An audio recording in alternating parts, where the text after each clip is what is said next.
याच पार्श्वभूमीवरती प्रत्येक गणेश भक्त जो आहे तो आता तयारीला लागलेला आहे। धन्यवाद तुम्ही दिलेल्या अधिक माहितीबद्दल। यानंतरची बातमी मेळघाटमधली। मेळघाटमधून आता सध्या मोथा गावातील गणपती संग्रहालय पर्यटकांसाठी आकर्षणाचा केंद्रबिंदू बनलंय। याच ठिकाणी एकाच छताखाली 6000 गणेश मूर्ती ठेवण्यात आलेल्या आहेत। इंडोनेशिया, बँकॉक, सिंगापूर, चीन आणि नेपाळमधून आणलेल्या या गणेश मूर्तींची सुद्धा यामध्ये समावेश आहे। हे नंद उद्यान सध्या गणपती संग्रहालय आहे। या ठिकाणी संग्रहित गणेश मूर्तींमध्ये पितळ, तांबा, काच, फायबरच्या मूर्ती सुद्धा आहेत। आणि याच संदर्भातला आढावा घेतलाय आमचे प्रतिनिधी सुरेंद्र आकोडे यांनी।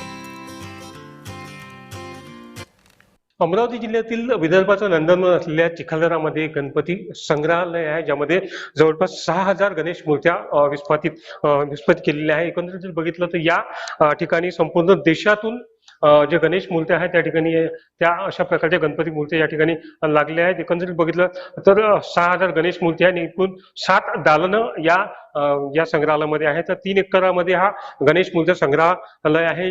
या ठिकाणी छोट्या मोठ्या सगळ्या प्रकारच्या गणेश मूर्त्या आहेत, ज्या वेगवेगळ्या पोशाखामध्ये आहेत। अशा सगळ्या प्रकारच्या गणेश मूर्ती या ठिकाणी आहेत। या गणेश मूर्ती दर्शन घेण्यासाठी संपूर्ण विदर्भातून नव्हे तर संपूर्ण महाराष्ट्रातून गणेशांचे जे भाविक भक्त आहेत ते या ठिकाणी गर्दी करत असतात। सध्या गणेश पावसाचं वातावरण असल्या कारणानं संपूर्ण विदर्भातून या ठिकाणी भाविक भक्त जे या ठिकाणी येतात। एकंदरीत जर बघितलं तर वर्ल्ड गिनीज बुकामध्ये सुद्धा याची नोंद झालेली आहे।